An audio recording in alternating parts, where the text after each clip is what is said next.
Hare Krishna ji. I will start. I'm saying that we're live. Could you please just make me a co-host so I can share?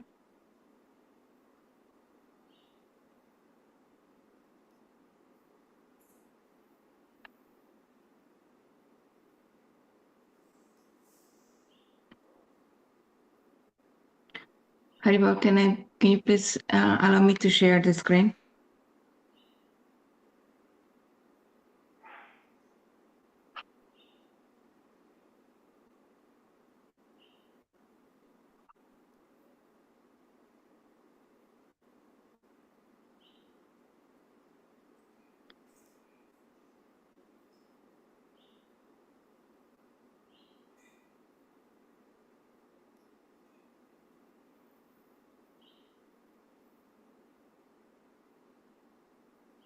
Hare Krishna.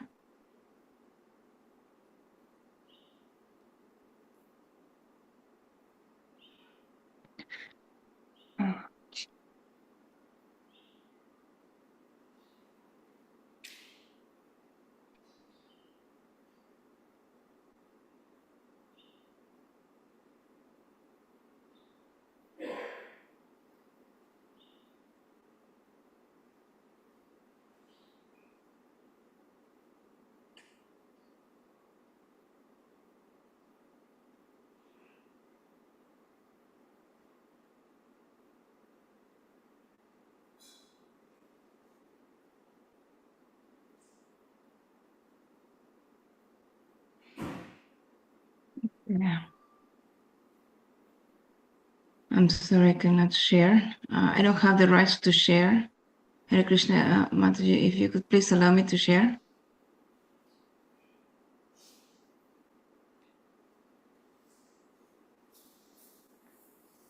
Morning.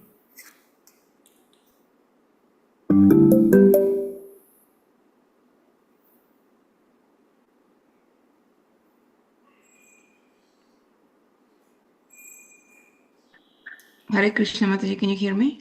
Yes, we can. Hare Krishna. Hare Krishna, I can hear you very clearly.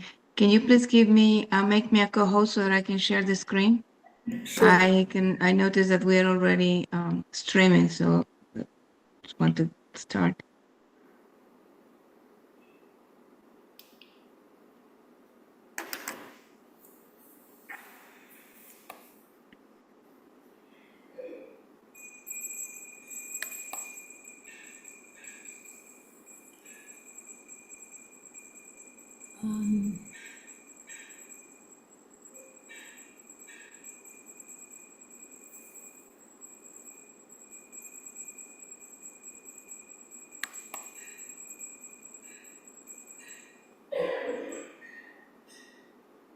Share. I Share. need you to give me co-host. Make me a co-host, please, so that I can share. So, host tools.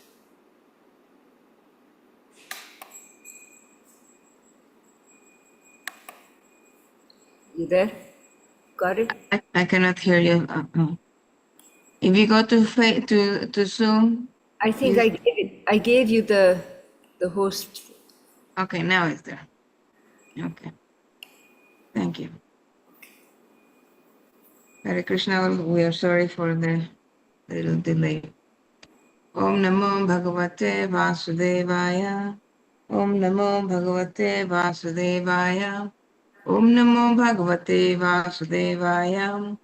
Narayanam Namaskritya Naram Chaiva Narottamam Devim Saraswatim Vyasam Tato Jaya Mutirayet.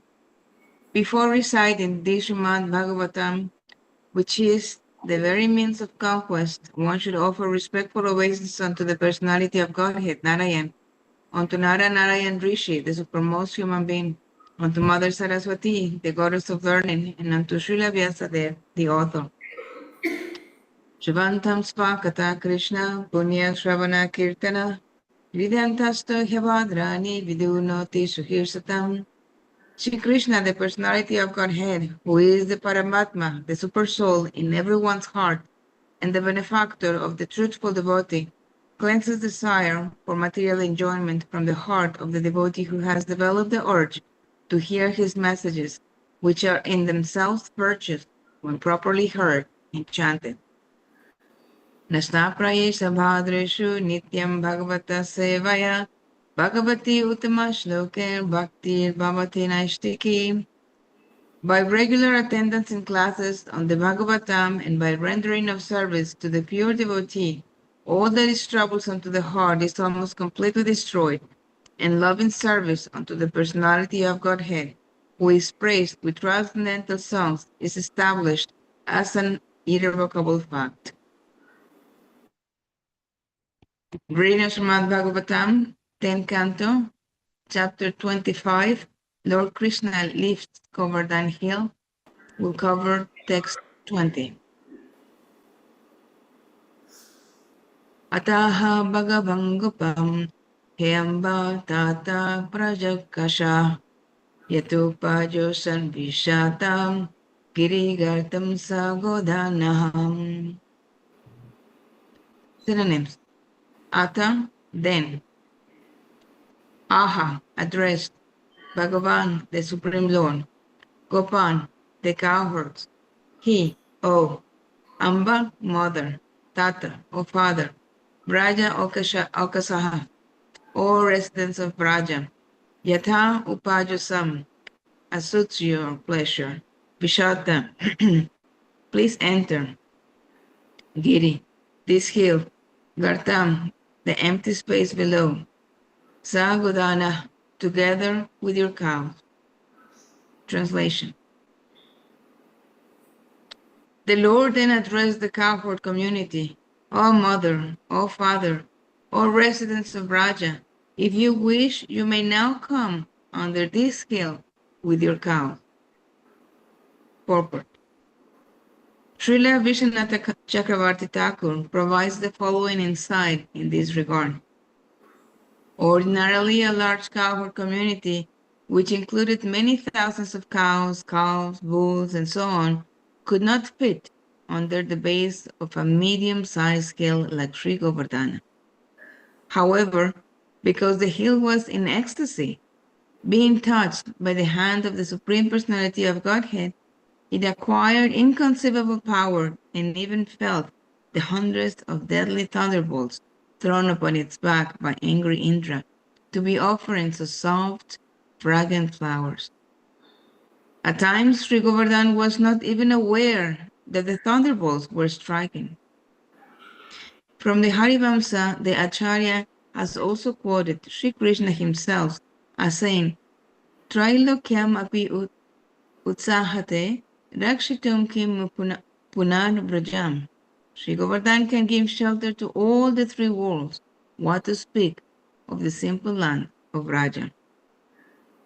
When Indra's attack began and Krishna lifted the hill, the deer, wild hogs, and other animals and birds standing on the hill's flanks climbed up to its peak, and even they did not experience the slightest distress. Om Agyanatimirandasya Gyananjanashlakaya Chakshirumilitam Jena Tasmai Sri Guruve Namaha. Jai Shri Krishna Chaitanya Prabhu Nityananda Shri Advaita Gadadhar Shivasadi Gaura Bhaktavinda. Hare Krishna, Krishna Krishna, Hare Hare, Hare Rama, Rama Rama, Hare Hare. Good morning. Thank you for again giving me an opportunity to serve Srimad Bhagavatam for my own purification. I'm covering today for Bhadra Prabhu, who should be back next week.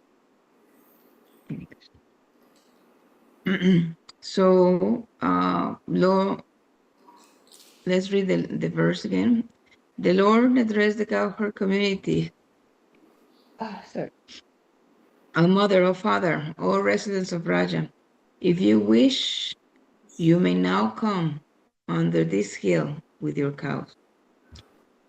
So this simple invitation reveals one of the deepest lessons in the Govardhan Lila, that faced with devastating storms unleashed by Indra, Krishna did not merely display his extraordinary power, but more importantly, he revealed his loving nature as the eternal protector of those who place their faith in him.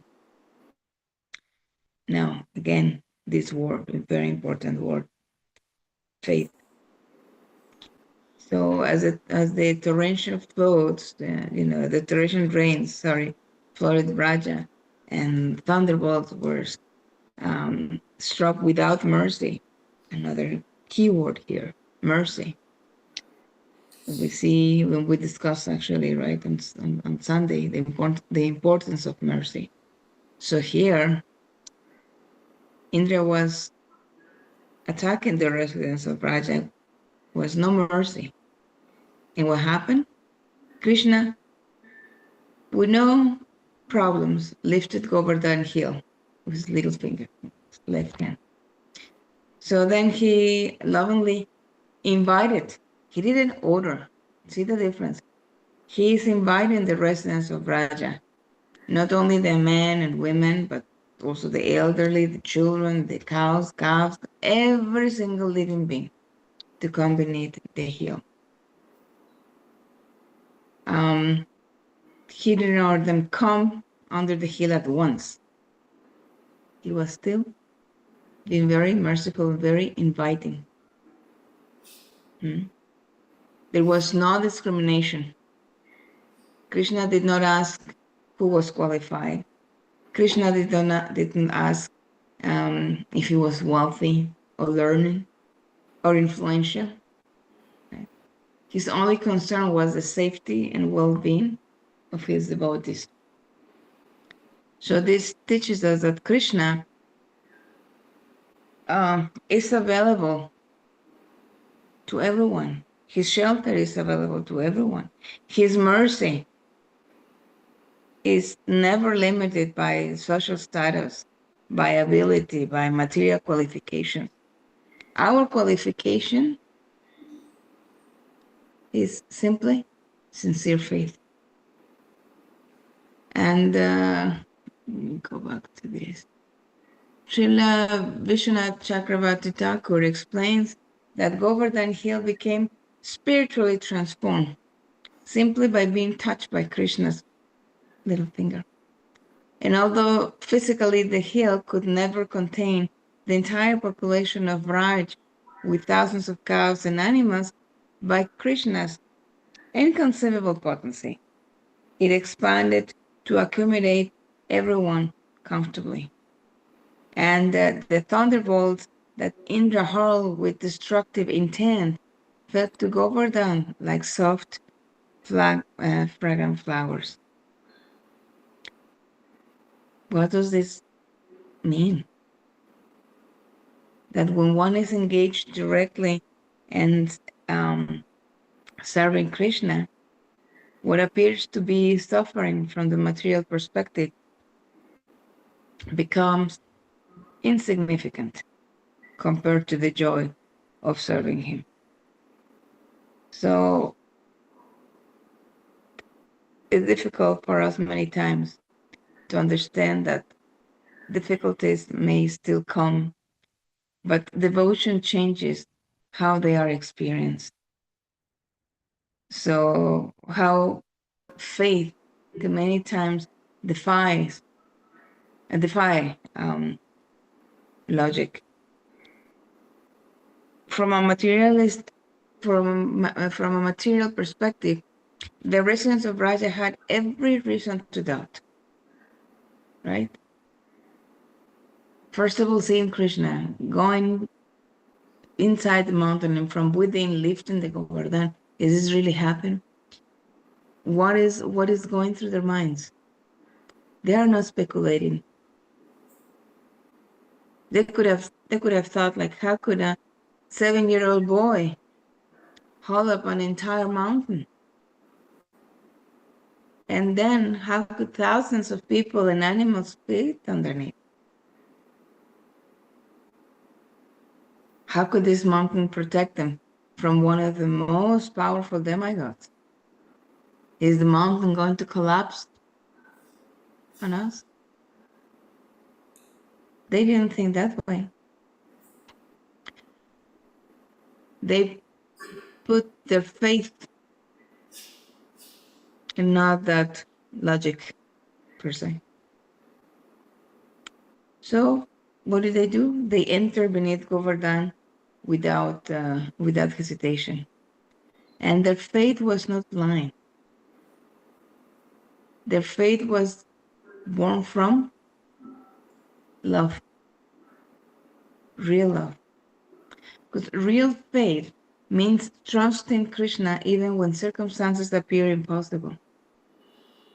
This is what I said. It's difficult, but and particularly in these times when things happen, and we just think, wow, Krishna is just sending test after test after test after test. Because often in our own lives, when we face these situations that are overwhelming or seem overwhelming, then the logic tells us that there is no solution. How are we going to fix this? And we are planning, and we have plan A, plan B, plan C. But we should always have as a first plan, plan K, plan Krishna, right? Krishna asks us to come under his shelter. Faith does not mean we ignore our practical responsibilities. Rather, it means recognizing that beyond all our efforts, Krishna remains the ultimate protector. He himself said, right? For those who always worship me with exclusive devotion, meditated on my transcendental form, to them I carry what they lack and I preserve what they have. Bhagavad Gita 9:22. This is such an important verse. Now, for those who always worship me with exclusive devotion, meditating on my transcendental form, does that mean that I have to be, or we have to be sitting in front of the altar and just thinking of Krishna and do nothing else? Or keep burning, dia after dia after dia, incense, all paraphernalia? No. Always remember Krishna, never forget Krishna doesn't mean that we have to be just there. It means that in every aspect, in every situation of our life, we have Krishna in our heart. So we just have to make sure that we align with his instructions. We align with that Supreme Personality, that in our behavior, in our dealings, in how we serve, and the reason behind our service, the purpose behind our service. So it's very important to understand these things. And this pastime also shows another important thing, and actually a great danger that every leader faces. That is forgetting why one has been given a position. See, Indra has been entrusted with an exalted responsibility. His position was not meant for prestige or personal recognition. Yet he thought that he was supposed to be worshipped. He even blasted Krishna, right? He's such a talkative boy. Who is he? Indra's duty was to provide rain for the benefit of all living entities as part of Krishna's universal arrangement. That was his duty. It's his department. But instead, what did he do? When the residents of Raja followed Krishna's instruction and redirected them to worship Govardhan, Indra felt personally insulted. So he confused his his service with status. I'm Indra. I'm the king of heaven. They should worship me. His ego, his envy, his pride, what got hurt. He mistook authority for ownership, and he replaced gratitude with entitlement. I'm entitled to this service. I'm entitled to this puja. I'm entitled to this worship. So rather than asking, why is Krishna teaching me? He asked, how dare they dishonor me? He was blinded by pride, by envy. So his leadership became centered on himself instead of those he had been entrusted to serve. Everything is moving perfectly by the arrangement of the Lord. Nothing happens without the mercy of Krishna. So, unfortunately, this danger exists in every organization, in every family, every ministry, in every community, everywhere, in every country. Whenever our identity becomes attached to our title rather than our service, we become vulnerable to the same illusion. Because leadership without humility inevitably becomes leadership that seeks personal validation. Okay, I'm going to be leading this service and that service, but now I've taken the poison of inflated ego. Even if it is just a minute service, but I'm just leading something small, but I got a position.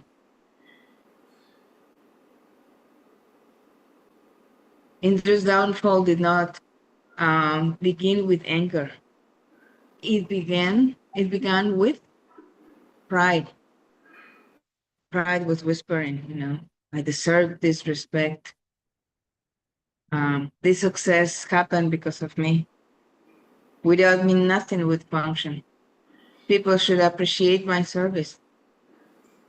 So when appreciation becomes an expectation rather than unexpected gift, ego quietly takes root. Of course, we have to be appreciative all the time, but again, if we are expecting to be appreciated, then what is the intent of our service? Okay, Mother Pramadhatri is asking me to take charge of, cleaning the floors in the temple. Okay, she gave me that leadership. I take ownership of that. I clean it up. But then I'm expecting every time to be appreciated for that. That is actually purifying my heart. Right? Even Lord Chaitanya Mahaprabhu had given the example of cleaning the temple, right? With thousands of pots.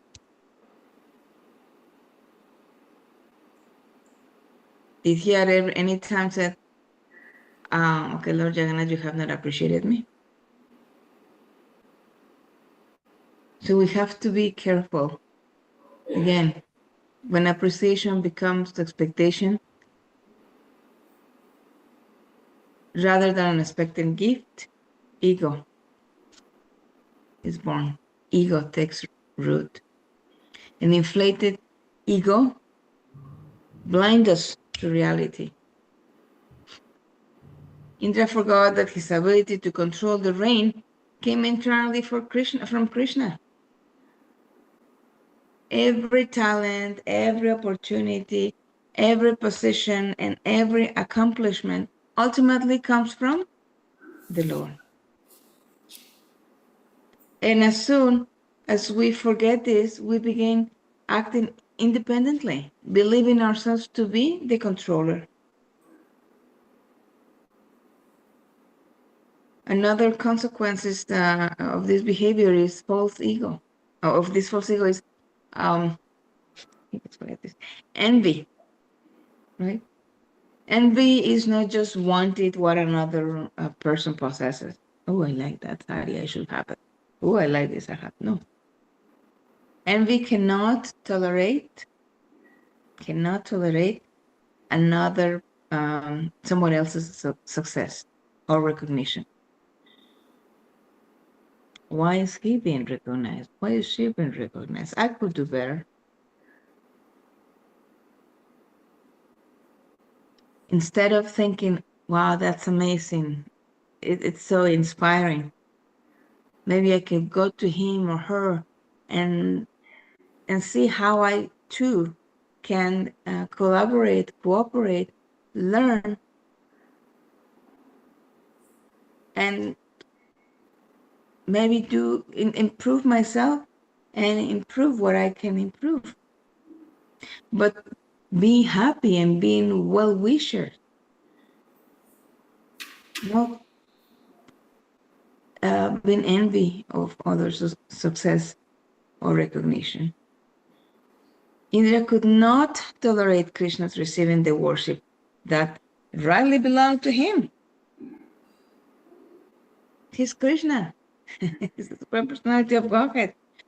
And so instead of rejoicing that here's the Supreme Lord, and he was personally present in Braja, Indra perceived Krishna as a rival. As a rival. So false ego often causes us to compete with those we should be serving alongside. Instead of celebrating another devotee's success, we may compare ourselves. My cake is better than this cake. Instead of cooperating, what do? We compete. And instead of appreciating, we criticize. Worse, sometimes we are like the baseball player that perpetually sits in the bank at the bench because he doesn't pitch, he doesn't catch, but he also doesn't let anybody come to play. So instead of serving Krishna's mission, we protect our own importance. Envy narrows our vision until the mission becomes secondary to our own reputation. We are here not because of us. We are here because of the mercy of Krishna, because of the mercy of our devotee. We are here because of Srila Prabhupada. And Srila Prabhupada said what? He always signed, he was the ever well-wisher for all. And after all, material possessions, like anything else in this material world, are just temporary. So one of the strongest lessons of Govardhan Lila is the temporary nature of material prestige. Indra occupies of the highest position within the universe. Yet, even that position did not protect him from making serious mistakes. His title did not make him spiritually advanced. His power did not make him immune to illusion. Material possessions come and go. Everything changes.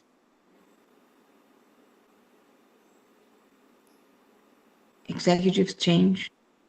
Minister changes. Officials changes. Everything changes. Prasadam changes every day. Even Indra changes from one cosmic age to another. So only once devotional service accompanies the souls eternally. The Paramatma, the Supreme Personality of Godhead, the Paramatma feature, the Super Soul in the heart, is constantly with us. He accompanies from one place to another. Therefore, spiritual maturity is measured not by the height of our position, but by the depth of our humility. And Krishna protects those who take shelter immediately. We've seen the Brajavasis with Sri Draupadi, Sudama, and many others. So while Indra thought to destroy Krishna, immediately gave protection. Krishna did not merely save the residents physically, but what did he do? He strengthened their faith. For 7 days, everyone remained together beneath Govardhan. And there was no panic. They were like, oh, please look at it, look at the roofs of Govardhan. Govardhan is going to fall, it's so raining. They thought, no. They were not, on the other hand, there was no scarcity, there was no fear, only the sweetness of Krishna's association. Sometimes Krishna allows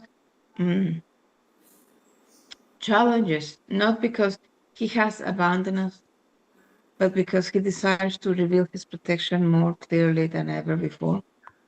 And of course, it takes a long time for us, or for many of us, to find it. And we keep praying to Krishna, please just show me what I'm supposed to do, because we're faced with challenge after challenge, right? But many of our life's greatest spiritual lessons come while standing beneath our own Govardhan and learning to depend on Krishna. So Govardhan Lila invites us to really examine our hearts, to introspection, look into our hearts, and we can ask ourselves, am I serving Krishna or am I serving my own recognition? If my title disappeared tomorrow, would my enthusiasm for service remain?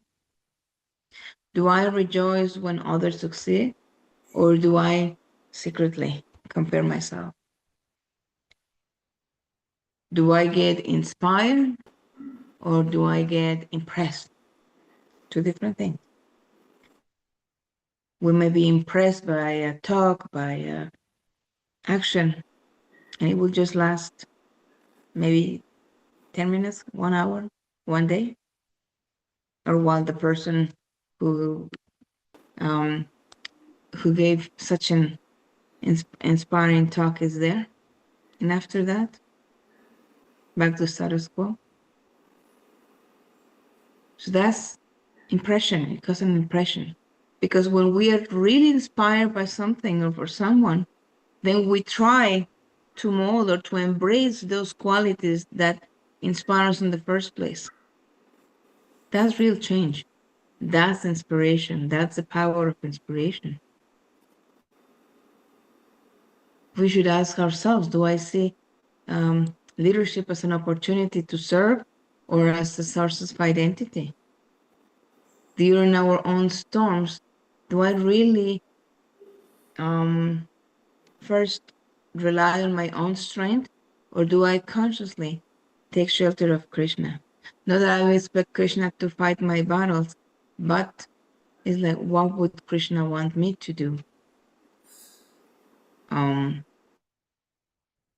So these questions can help protect us from growing false ego. And again, Krishna's pastimes are not simply stories. They're teachings. They're revelations of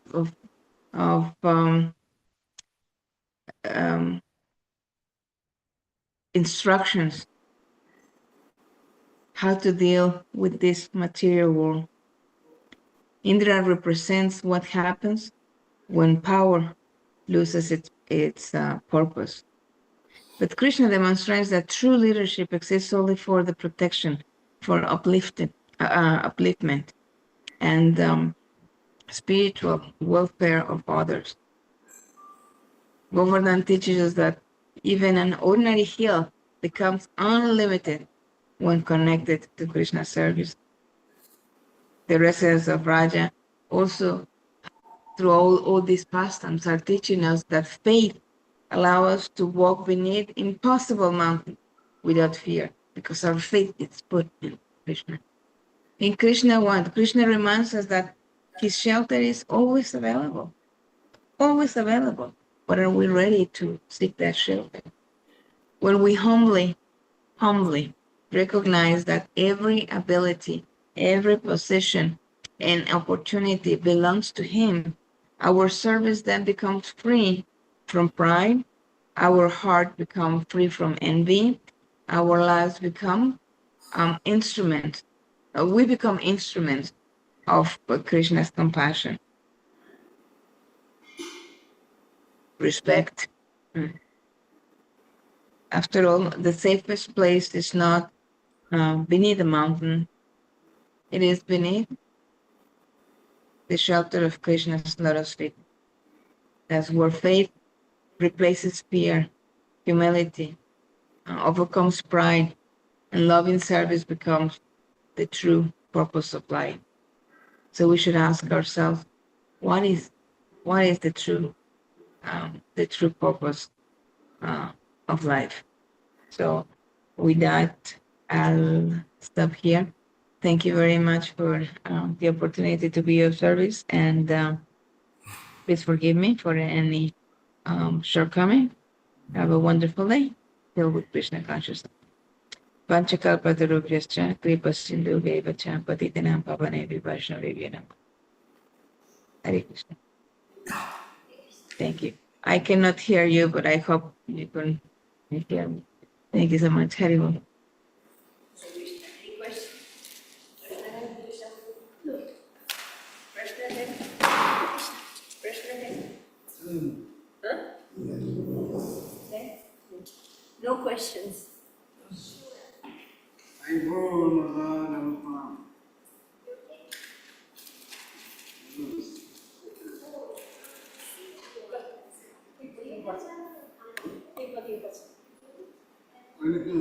understand.